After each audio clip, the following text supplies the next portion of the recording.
My name is Richard Allen. I am 67 years old.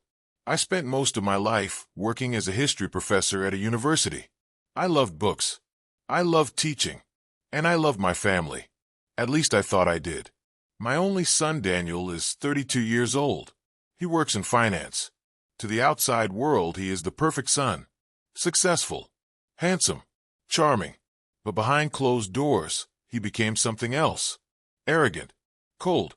Dismissive of me, as if my age erased every sacrifice I ever made for him. That day by the lake, his laughter still echoes in my mind. I never thought my own son would push me into the water just to watch me struggle. He laughed as I gasped for air, while my body fought to stay afloat. He said, "Don't be so dramatic, Dad," as if watching me drown was just a performance he had tickets for. He thought I was weak, but he did not know that weakness can turn into something sharper than steel. Before we continue the video, make sure to subscribe and tell us in the comments where you are watching from. I remember the water filling my nose. My throat burned. My arms flailed desperately. I had taught him to swim when he was 6 years old. I held his little body in the shallow end, whispering, "You are safe. I've got you." Now here he was, a grown man, standing at the dock watching me sink. He could have reached out. He could have pulled me up. Instead, he smirked and walked away, leaving me in the water as if it were a joke. My chest ached as I fought the weight of my soaked clothes. My hands clawed at the surface. Every instinct screamed to survive. I managed to kick toward the shore. By the time I dragged myself onto the muddy edge of the lake, he was gone. His car tires had already marked the dirt road leading away. I sat there coughing water out of my lungs and staring at the place where my son should have been. The betrayal cut deeper than any wound. The drive home was a blur. My hand shook on the wheel. I kept asking myself why. Why would my son do that? Was it hatred? Was it some twisted sense of humor? Or was it something worse? When I arrived at my small house, the silence pressed on me like a weight. Every picture on the wall told a story of a family I thought I had. Daniel in his cap and gown. Daniel holding a baseball bat, with me standing proudly behind him. Daniel blowing out birthday candles while I clapped. I stared at those pictures and felt the sting of something breaking inside me. The next morning he called. His voice was casual, almost mocking. He asked if I enjoyed my swim. I stayed quiet. My silence seemed to amuse him. He told me not to be so sensitive, that I was too old to take everything so seriously. Then he hung up. My hand trembled as I set the phone down. The humiliation burned. It was not just the water that had nearly killed me. It was his laughter, the cold sound of a child who no longer saw his father as human. Days passed. I tried to convince myself it was a mistake, that maybe he had not realized how much danger he had put me in. But then I saw him again at a family gathering. He looked at me across the table and smirked. He whispered to his cousin loud enough for me to hear. "Old man nearly drowned. Maybe next time he won't come back." They laughed together. My chest tightened. That was the moment I knew it was not an accident. It was deliberate. My son wanted me gone. That night I could not sleep. My mind replayed the sound of water rushing into my lungs. I saw his face lit up with cruel amusement. I realized something painful. He no longer loved me. Maybe he never had. And if that was true, then I needed to face it. I had given him everything. I worked long nights when he was a child just to keep food on the table. I skipped vacations. I wore the same coat for 10 years while he had every toy he wanted. I stayed up late helping him with school projects. I defended him when teachers said he was arrogant. I told myself he was just confident. I excused every flaw. And now he treated me like a joke. I could not let it go. The pain turned into something else. A slow burning fire deep inside me. Revenge. But it was not the wild, reckless kind. It was quiet, patient, the kind that grows sharper with time. I began to plan. The first step was observation. I learned his routines. I watched from a distance. He lived in a sleek apartment downtown. He spent money like water. Expensive suits. Luxury cars. Nights at bars with people who laughed too loudly at his jokes. He thought he was untouchable. But he had weaknesses. I knew them because I was the one who raised him. He loved money more than anything. His pride was as fragile as glass. And he underestimated me. That would be his downfall. I went to the lawyer who had helped me draft my will years ago. I told him I wanted changes. My estate was not vast, but it was enough to matter. Savings, the house, a few investments. All of it had Daniel's name on it. But now I told the lawyer to take it off. I told him to transfer it elsewhere. To charities. To people who actually cared. To anyone but my son. The lawyer looked surprised. He asked if I was certain. I said I had never been more certain in my life. Leaving the office that day, I felt lighter. Like I had taken the first real breath in weeks. Daniel thought he had all the power, but he did not know I had already taken the ground out from under him. I kept my silence. I smiled when I saw him. I played the role of the tired old father. He believed it. That was his mistake. Every laugh he had at my expense, every mocking word, every dismissive glance, all of it would come back to him, and when it did, it would be too late for him to undo it. Weeks turned into months, and my son grew bolder. He thought I was powerless. He thought that age had made me fragile and easy to ignore. He did not know I was watching every move he made. I kept my silence and let him believe he was winning. But in my silence there was strategy. I noticed how he spent recklessly. I noticed how his arrogance made him careless. He bragged about deals at his office parties. He flaunted new watches and cars. He was digging his own hole, and I would be the one to hand him the shovel. One evening he came to my house unannounced. He stood at the door with that smirk plastered on his face. He said he had been thinking about the future.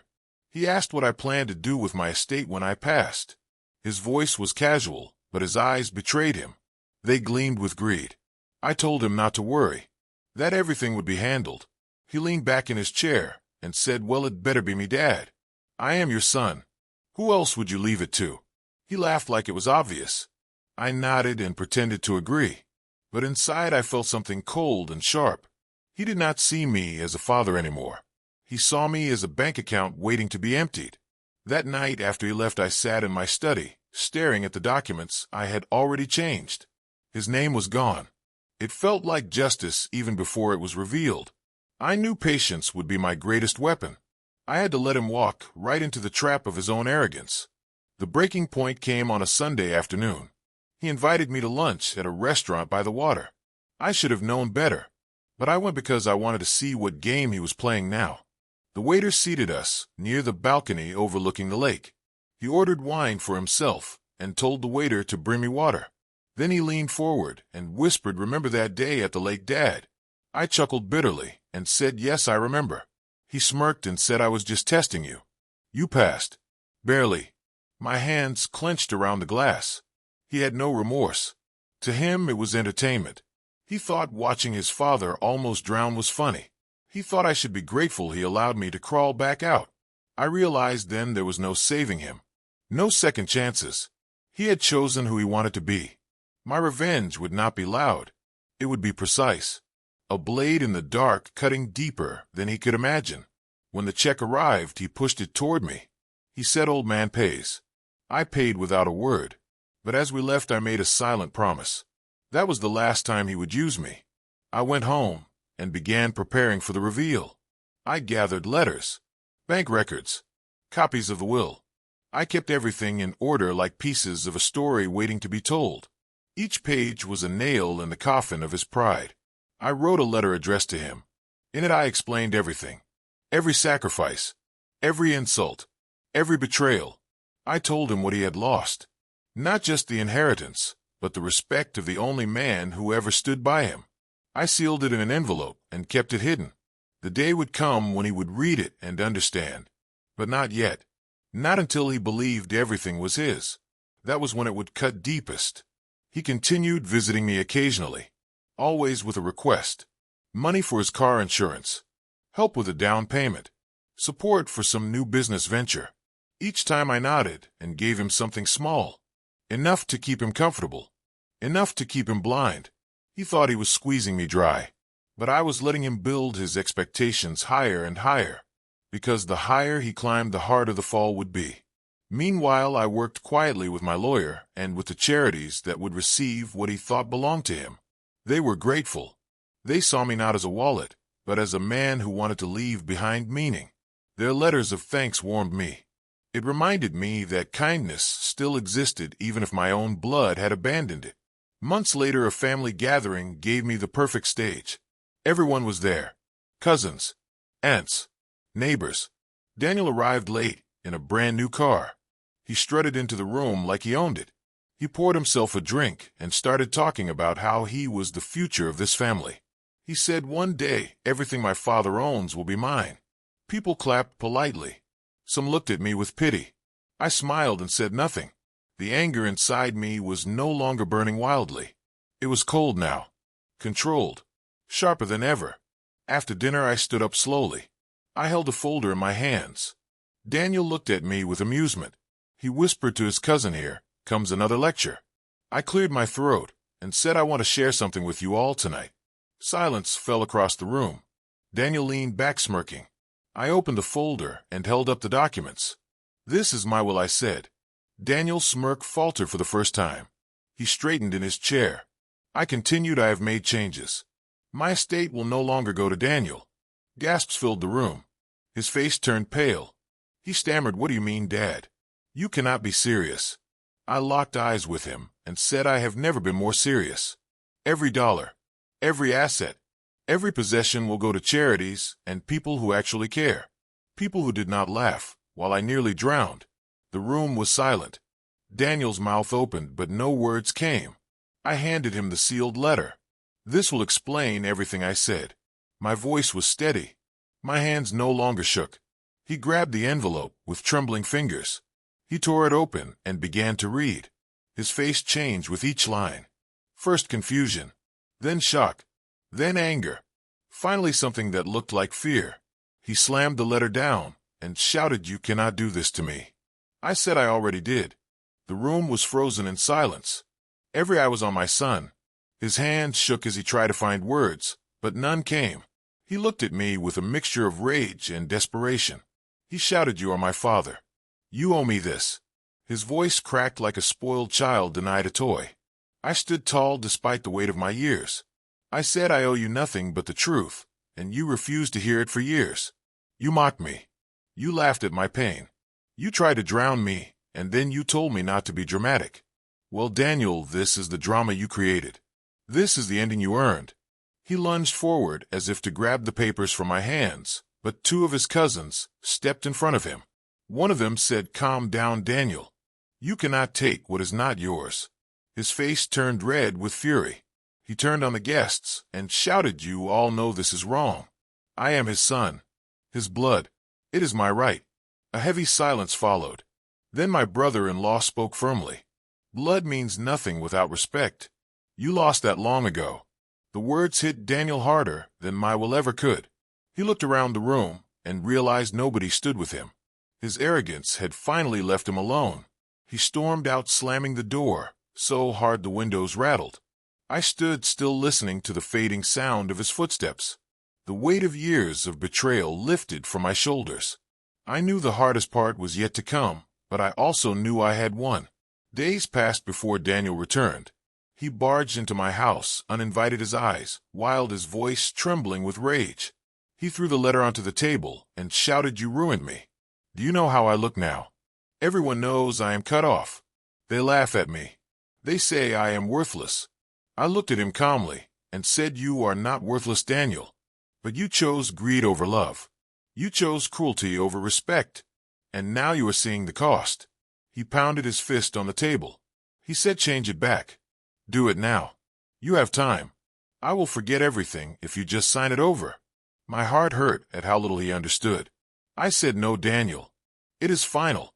He stared at me with pure hatred. His voice lowered to a hiss. "You will regret this." He turned and walked out, leaving the door wide open behind him. For the first time, I did not feel fear. I felt pity. He had become a stranger. Not my son, but a man consumed by his own emptiness. Weeks passed, and I heard little from him. Word spread quickly in town. Everyone knew he had been cut off. Invitations to his parties dried up. Calls went unanswered. His new friends faded away. He had built his life on money that was never his, and when it crumbled, he had nothing left. I, on the other hand, found peace in places I had long forgotten. I spent time walking by the lake. the same lake where he once pushed me. The water no longer frightened me. It reminded me of survival. It reminded me that I had endured. I donated time to the charities I had chosen. They welcomed me with gratitude. I saw children laugh when books and supplies arrived. I saw families breathe easier when rent was paid. My heart felt full in a way money never could. That was the true inheritance I wanted to leave behind. One night I received a call. It was Daniel. His voice was broken. He said, "Dad, I have nothing. I need help. Please." For a moment I closed my eyes. I could hear the boy he once was hidden beneath the wreckage of the man he became. My chest ached, but my voice remained steady. I said, "Daniel, I warned you. You mocked me when I begged for your kindness. You pushed me when I needed your hand. You laughed when I almost drowned. And now you ask for mercy. There is nothing left to give. Only the lesson you refused to learn." He sobbed quietly. Then the line went dead. I sat in silence. Tears filled my eyes. Not of regret, but of mourning for the son I had lost long ago. Weeks later I heard he sold his car. Then his apartment. He was seen working odd jobs around town. The pride that once made him untouchable now forced him into humility. Whether he would learn from it or not was no longer my concern. My part in his story was finished. One evening as the sun set, I sat by the lake again. The water glowed gold in the fading light. I remembered the cold shock of falling in, the burning in my lungs as I sank, the laughter of my son above me. That memory once crushed me, but now it only reminded me of how far I had come. I survived the water. I survived the betrayal. I survived the loss. And in surviving I found strength. My revenge was not loud. It was not violent. It was not cruel. It was simply justice. The justice of truth revealed. The justice of a father who refused to be mocked into silence. As the breeze brushed against my skin, I whispered to the water, "Thank you. You showed me who he truly was. And you gave me the courage to let him go." I stood and walked away slowly. My footsteps steady. My heart light. For the first time in years, I felt free. Months passed. Life took on a quieter rhythm. I spent mornings tending the small garden behind my house. The soil felt alive in my hands, and I often thought about how nurturing the earth gave back more than hoarding money ever could. Neighbors stopped by to chat, and children waved as they walked to school. For the first time in years, I felt part of a community rather than a prisoner inside my own home. Daniel did not visit, but news of him trickled in. He had moved into a cheap rental on the edge of town. People said he worked at a warehouse lifting boxes all day. His once polished suits and expensive shoes were gone. He wore worn clothes and kept his head low. The man who once strutted into rooms with laughter and arrogance now slipped quietly through grocery aisles unnoticed. Some felt sorry for him, but I could not. He had chosen this path. He mocked me. He betrayed me. He nearly killed me. And yet a part of me still felt the dull ache of a father's love buried under years of scars. One evening I received a letter. The handwriting was shaky. Inside were only a few words. "Dad, I am sorry. I don't know how to fix it. Please tell me what to do." I stared at the paper for a long time. My hands trembled. For a moment the father in me wanted to rush to him and embrace him. But then the memory returned. The sound of water crashing as I struggled to breathe. The image of my son laughing on the dock. The cruelty in his eyes. That memory burned away any weakness. I placed the letter back into the envelope and set it aside. I could not forgive what he had done. Not yet. Maybe not ever. My silence would be his answer. The charities I supported grew stronger with my help. A new library opened in the town center bearing my late wife's name. When the ribbon was cut, children clapped and cheered. My eyes filled with tears. This was the legacy I wanted. Not wealth locked away for a spoiled son, but a gift to those who would carry it forward. Reporters came and asked about my decision to donate instead of keeping it in the family. I said simply, love must be earned. Blood alone does not guarantee it. My words spread in the newspaper. Some praised me. Others whispered that I was harsh. But deep down I knew I had done what was right. My wife would have agreed. She always believed in kindness over comfort and truth over lies. Daniel showed up again one night. He stood on my porch thinner than I remembered. His eyes hollow. His voice quiet. He said, "Dad, I lost everything. Friends, money, respect. I even lost her. She left when she realized I had nothing to give." He lowered his head. For the first time in years, he looked like a broken boy instead of a defiant man. I listened in silence. My heart wanted to forgive, but my mind reminded me of every wound. He finally said, "Will you ever forgive me?" I shook my head slowly. I said, "Forgiveness is not something you demand. It is something you earn. You have a long road ahead. If you want to change, then change. But do not come here expecting me to erase the past." His eyes filled with tears. He whispered, "I understand." Then he turned and walked away into the night. I closed the door, but my chest felt heavy. Justice had been done, yet pain lingered, like an old scar that never truly heals. Winter came. Snow fell over the town, painting everything in quiet white. I sat by the fire reading when a knock came at the door. It was one of the charity workers. She brought news that Daniel had been volunteering at the shelter. He served meals. He cleaned floors. He kept to himself, but worked hard. She said he seems different. I was stunned. Perhaps the world had finally humbled him. Perhaps losing everything had cracked open a space where growth could begin. I thanked her and closed the door. That night I sat awake, staring at the flames. I wondered if this was the beginning of his redemption. But I did not let hope blind me. Change takes more than a few good deeds. It takes years of honesty and humility. He had much to prove. Spring arrived. Flowers bloomed in my garden. I walked to the lake again. The water sparkled under the sun. I knelt at the edge and touched the surface with my hand. It was calm, gentle. I whispered to myself, "I survived. I lived long enough to see justice. I lived long enough to see truth revealed." And that was enough. Behind me, footsteps approached. It was Daniel. He stood a few feet away, unsure if he was welcome. He said, "I come here now, too. It helps me think." His voice was softer than I had ever heard it. We stood in silence, listening to the water. Finally, I said, "This lake once held my greatest pain. Now it holds my strength. If you wish to find your own strength, you must face what you did." He nodded slowly. He did not argue. He did not demand. He simply listened. That was the first time in years I felt a faint spark of hope. I do not know what the future holds. I do not know if he will truly change. But I know this. My revenge is complete. It was never about destroying him. It was about revealing truth. About showing him the cost of cruelty. About protecting what mattered most. He may rebuild his life. He may not. That is his burden to carry. Mine is lifted. I have peace at last. As the sun set behind the trees, I took a deep breath and smiled. Life had hurt me. My own blood had betrayed me. But I endured, and in the end I stood taller than ever. My story was not one of despair, but of strength.